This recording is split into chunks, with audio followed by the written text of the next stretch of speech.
A lot was said in the media about what went down in LA this summer. Today's episode, we're talking to my shiro, Mayor Karen Bass of Los Angeles. And we're going to get the truth, but we're also going to get her insights on what true leadership really means and the things that she's done and turned around in Los Angeles. I promise you, you are in for a treat. This is my shiro, Mayor Karen Bass. Mayor Bass, how are you doing today, dear? I'm doing just fine. Thank you so much for that kind introduction. No, I thank you. When I was telling you offline, just what you mean to me for what you have done, not even just for the city of Los Angeles, but for people across the world that you probably don't know that you've touched. But you've been a voice for the voiceless, a face for the faceless. You've been a fighter for those who couldn't fight for themselves. And I think not just me, but I think everyone that's listening and watching just wants to say thank you. And, Mayor Bass, I love starting off my episodes with that question of what is your because? That hmm thing that's deeper than your why. And so if I were to say, Mayor Bass, like, why do you do what you do? Why do you give what you give? Why do you fight the way that you fight? What's your because? Well, I love that question because it definitely defines my life. Mm, I grew up as a kid, couldn't wait to be an adult so I could get out in the world and fight for justice. It has defined me, and I think it's really about the time period in which I grew up, which mm, grew up watching the civil rights movement on TV as a child, and listening to my father explain what life in the South was like. My mother was born in Los Angeles, very different, considering it was years and years before the big migration after World War II. mhm, mhm. And so I just always wanted to devote my life to fighting for justice. To me, our country um, offered all of the opportunities in the world with all of Yeah. the capacity, all of the resources, all of the wealth. And I've never understood why certain Mm, sectors of our population had to suffer yeah. economically, had to face gross injustice. And so to me, when you're in the land that has everything, why can't that be shared? And that has defined my life, and never ever thought about running for office. But when I did decide to take that step, it was with the same values and, frankly, the same issues in mind. I love that. And speaking about running for office, what was that moment that led to you saying, I need to lead the city, not just fight for the city, hmm because it's different, hmm right? Than saying, I need to lead the city. What was Right. that moment for you? Well, it really involved flashbacks to the 1990s. Mm, And I was for me, where I am now is full circle to where I started 35 years ago, mm, when I started Community Coalition in 1990. And those years were characterized by a terrible epidemic in the African American community. It was the epidemic of crack cocaine and gang violence, mm, and elected officials, policymakers, the only response they had was to sentence, young people, was what eventually we would call mass incarceration. When it was happening, we didn't call it that, but I mm, certainly knew that it was the wrong way to go, that crack cocaine was a health crisis, it was an economic crisis, and it was a crisis of divestment from the social safety net, and all three of those converging. And we had 1,000 homicides in our city. We had people dying from crack because at the same time the crack epidemic happened, that's when AIDS exploded as well. And it wasn't called HIV then, it was AIDS. And yeah. so, what I tell younger people who don't remember that time period to visualize it, think about COVID affecting one population. And that's the way it felt like. It was the desperation and the fear. And that led to me leaving a very comfortable faculty position at USC Medical School, going to the center of the crisis and starting an organization to try to shift the debate away from criminalization to a more comprehensive approach. And so the way the homeless problem exploded in our city, I had flashbacks to the 1990s where the population of Los Angeles was angry Yeah. and had tried to tax themselves twice, and the problem just got worse. And I saw Yeah. us headed down criminalization road again.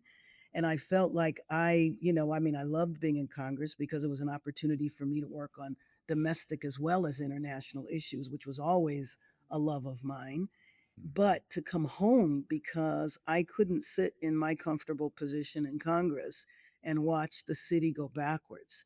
And it's the same thing I thought when I was at the university. I couldn't stay in my comfortable position when I saw South LA going downhill. And at the time, I was leading an anti apartheid organization and we were fighting for the freedom of Nelson Mandela. And Mhm. I'm like, well, okay, that's a noble thing to do, but that's on the other side of the world. Right. Fortunately, though, it coincided with Nelson Mandela becoming liberated and apartheid ending. And I said, I have to turn my focus to the domestic issue. I had to Yeah. leave my faculty position and jump into trying to solve that problem. Yeah. So, my motivation in everything that I've done has really been the same. It's the same issues I've been pursuing, it's the same motivation. So, coming from a city like Los Angeles, again, that has everything in the world to offer, we have so much wealth and opportunity in the city. And for a segment of the city to not be able to access that, it's the same problem of injustice in the world of plenty. Right. And so that's what led me to wanting to lead the city at this point in time. And an amazing leader you are. And I know you're humble. So I'm gonna brag for you, right? Since Mayor Bass has been in office, homicides decrease, violent crimes decrease, gang violence decreasing. I was in LA just at the end of June, Hmm. rode through the city. It looks clean. Hmm. Some of the potholes are no longer there. We've got graffiti that's been clean and it Hmm. feels warm and inviting. The the city of Los Angeles that was there in the 50s and 60s is starting to show itself again. And so I want to give you kudos for that, but then I want to ask the question of what were the first steps? How did you get people to unite, to believe in these things, the visions that you have, to turn it around? Because hey, Mayor Bash, you're the 43rd mayor, right? A lot of Hmm. people have talked about wanting to do these things. Hmm. You've actually started to do them. Hmm. So kudos, but how'd you get people to rally behind Thank you. I appreciate that. Well, it was most important that we address the crisis you? that was facing Los Angeles. So, the day that I was sworn in, the next day, instead of going to City Hall, I went to our Emergency Operations Center and I declared the city to be in a state of emergency. And that state of emergency was over the fact that we had 40 plus thousand people on our streets. And we set out a campaign to reduce the number of people who are living on the street homelessness, to Mhm. address that situation, and to involve people in the process. And I think one of the most important things that we were able to do was disprove the notion that people were on those streets willingly and didn't want to leave the streets. By the way, I must say, to you that the African American population of Los Angeles is 9%. That's 9% out of 3.8 million people. But Right. when it comes to who is unhoused, we are over 30% of the people living on the streets. Los Mhm. Angeles is about 50% Latino, and about 40% of the people on the streets are Latino. So you are talking about an African American and Latino problem, 74% of the people.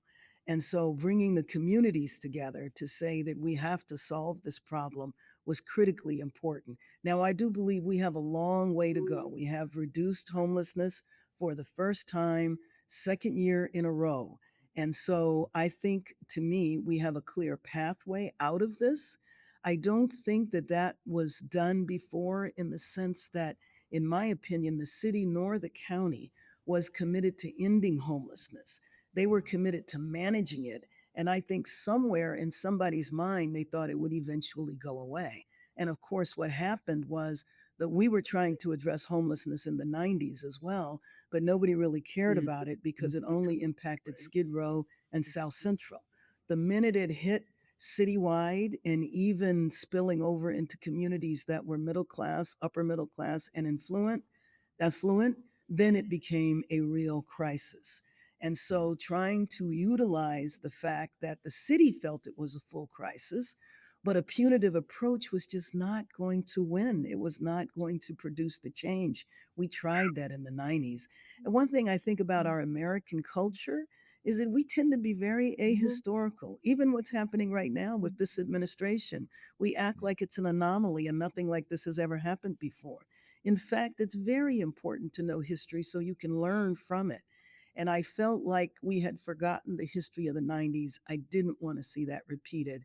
And then, of Mm. course, when we were attacked by this administration, that served as a unifying factor in our city. And our city is standing together, standing strong with one clear voice that what is happening in our city from the federal government is unacceptable.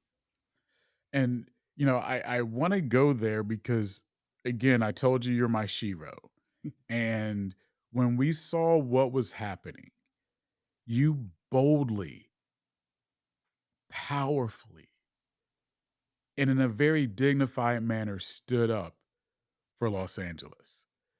And seeing it from afar, right? I live in South Carolina, but seeing it from afar, I don't know if I've ever been so proud of something in No. recent history than you standing tall Mm, for Los Angeles. Talk about the courage and the commitment that that takes, right? Because I don't think a lot of people understand truthfully the the brevity of that, the gravity of that, the depth of just that moment. You had to make a decision, mhm. and you had to make it right then, and then you had to live with that decision. So talk about that a little bit Well, because and to be if I honest could with you, applaud you. Mm, thank you. And to be honest with you, I think in moments like that, you just act because it was such a gross injustice. I yeah. mean, to see troops parading through a park like that. And, Mhm, and that's a park that has been troubled for a long time. I mean, we went through a mass shooting there. We went through, mhm, drug dealing and trafficking and mhm, all of that. And we were making serious headway in yeah. cleaning up. And we had reduced violence in that area by, a big percentage. Mhm, And so things were getting better, still having problems.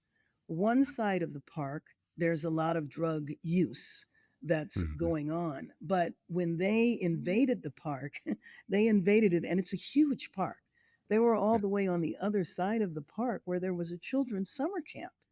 And Mhm, so the kids had to be ushered inside so that they didn't see the horses and the tanks rolling in and taking it out of their view. And so for me, I in the moment it was I have to get out and find out who's in charge of this. So it was yeah. a no-brainer in that sense. And to talk to them and to tell them, what are you guys doing? What are you doing? What's your purpose here? And it was clearly just a show of force. They had no mission, they had no goal in mind.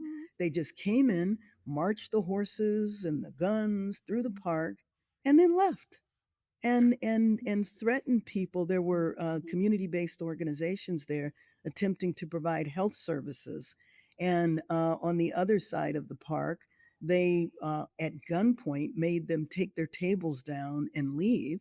What Mm, was the purpose of that? They were yeah, trying to help the people who were in trouble, but yeah. they paraded with the horses and the guns through where the children were. So that performance that has been going on in this city. I listened to the president just this morning talk about how he saved the day. There was nothing to save here. We were fine.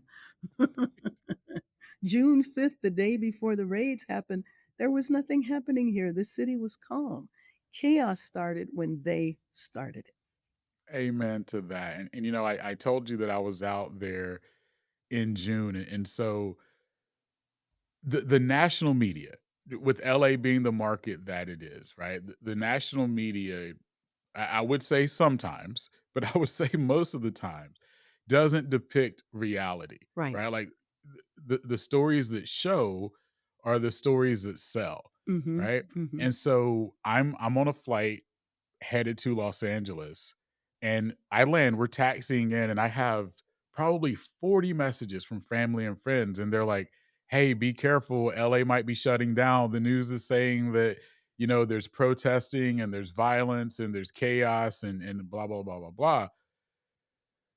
I get in the car and I'm driving to my hotel, and it is peaceful, right? It is like a normal day in Los Angeles, and I'm Right. like, "Wait a second, like, what is going on?" And then there's this one little bitty section, one corner, Right. like, one corner, and it's not even protests, it's just people gathering, but it's all people. It's people, it's brown, it's black, it's Right. white, it's Asian, like, all people are there That's right. supporting the city Right. in a very peaceful, calm manner, and so I I didn't call everyone back, but I called a handful back and said, Turn the TV off. This is not what's going on. Like, change the channel.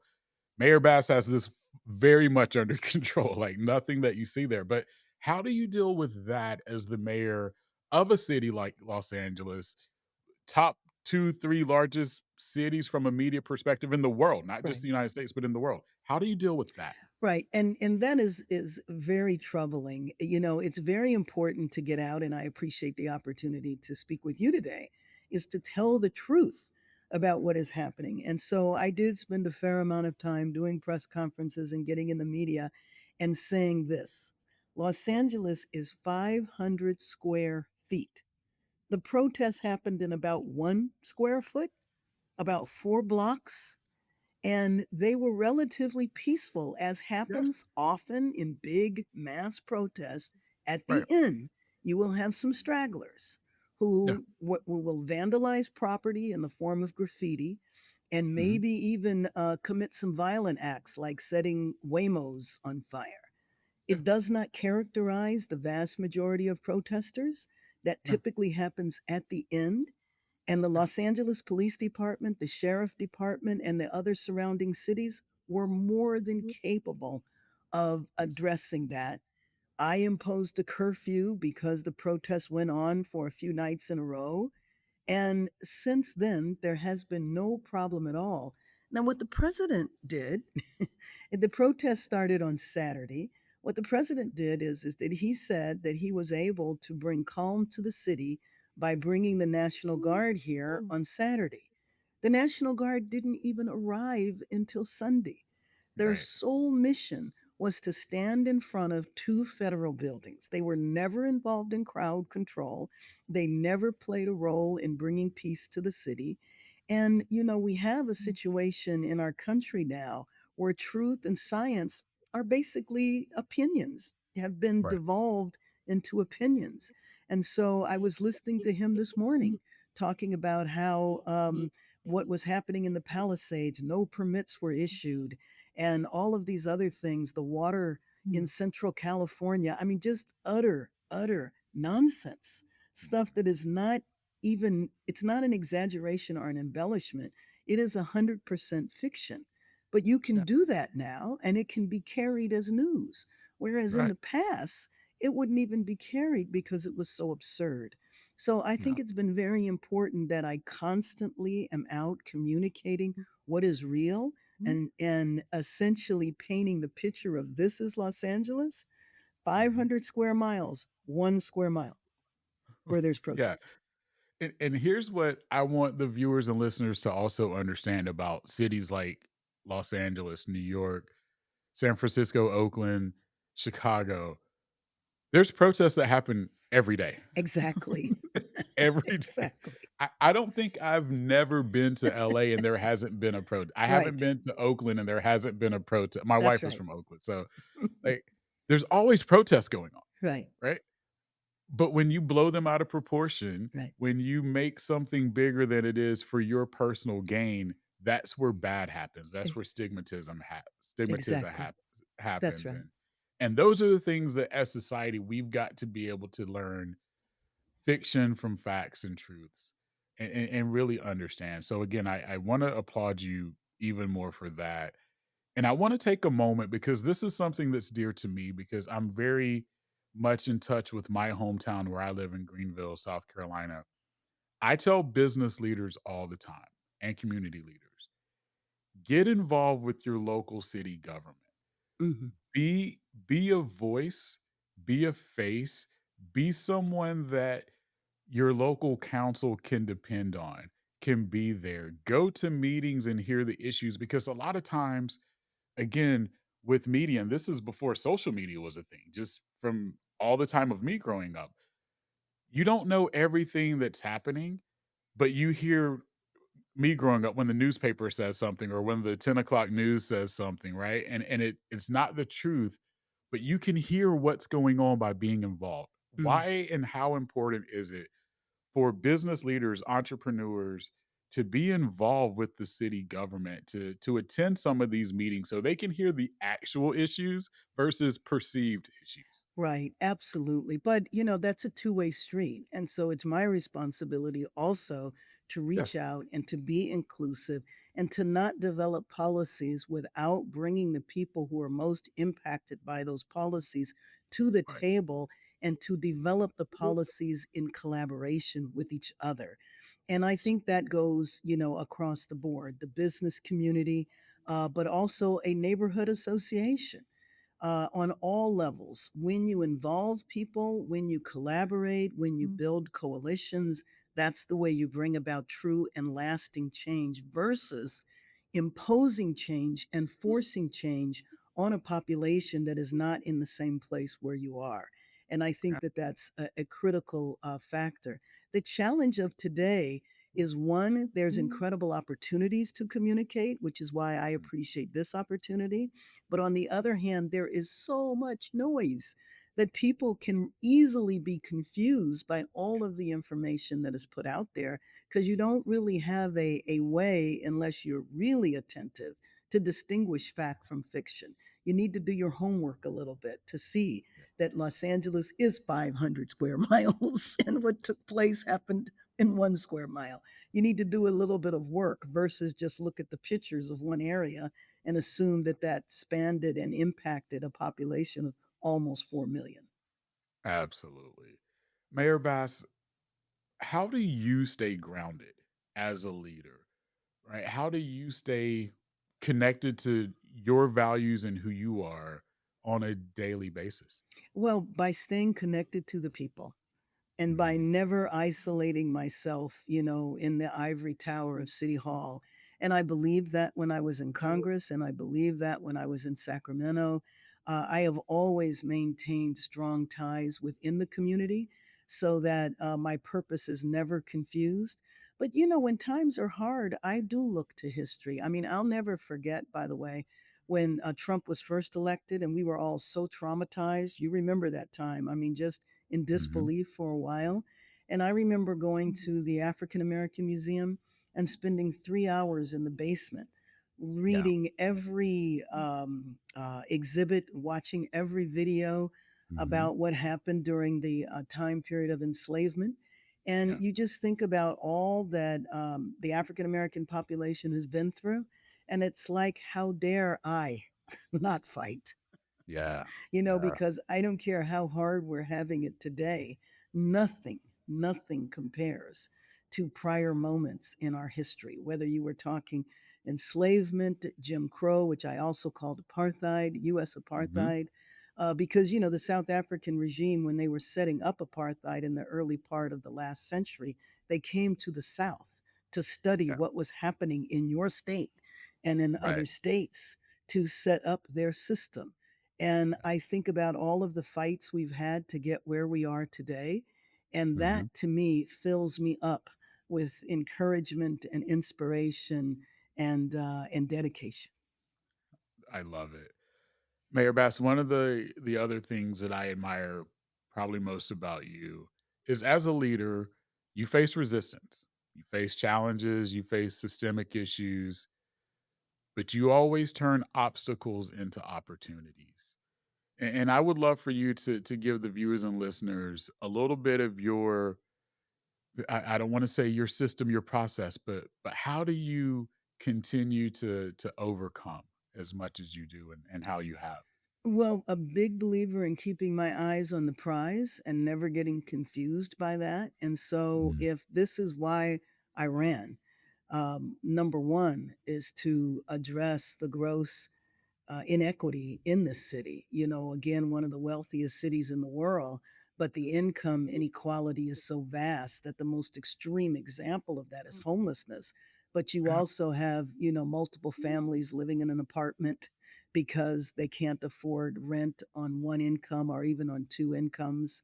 And to me, staying focused and not letting the noise distract me, yeah, that has been very, very important, and it's difficult. I don't want to paint it as it's easy.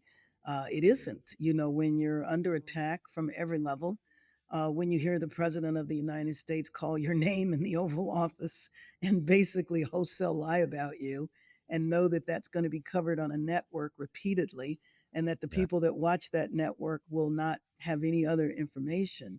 It's not that it is easy, but I think it's Mhm. always important to keep your eyes on the prize and keep in touch with the people who you're trying to impact.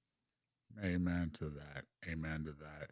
Mayor Bass, I know you have a very busy schedule, and I'm just honored you took some time out of your day today to spend with me. I want to leave it with you. Is there anything that you want the viewers and listeners to know? Anything at all Sure. that's on your heart that you want to share? Well, yes, let me just say that we've talked about challenges that we faced in Los Angeles, and I would love to spend a minute talking about the unbelievable opportunities facing our city, as we are always on the world stage, but we will be on the world stage in a major way with a number of events coming up, beginning in February of next year, the All Star basketball game. In May, Yes. we have the U.S. Open for golf for women. In June, we have the World Cup. 8 games will be played in our area here. In 2027, we have the Super Bowl. And in 2028 is the big prize.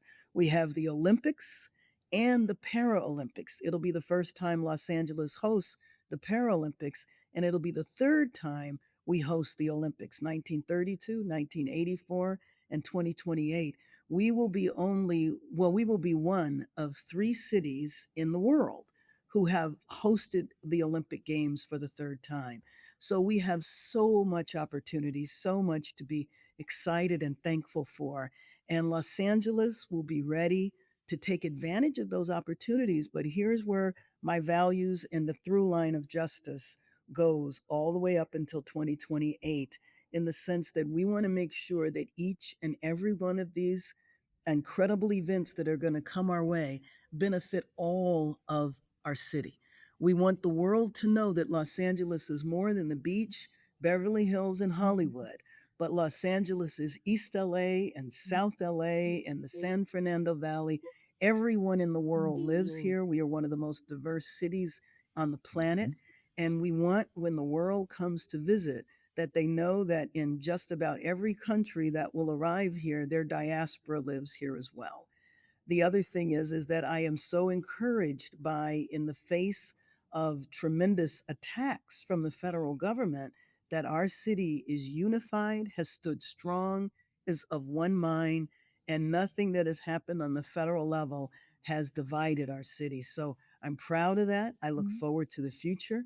And I look forward to you coming back to LA and seeing even more improvements. The only thing is, the next time you come to town, you got to let me know. Come to City Hall.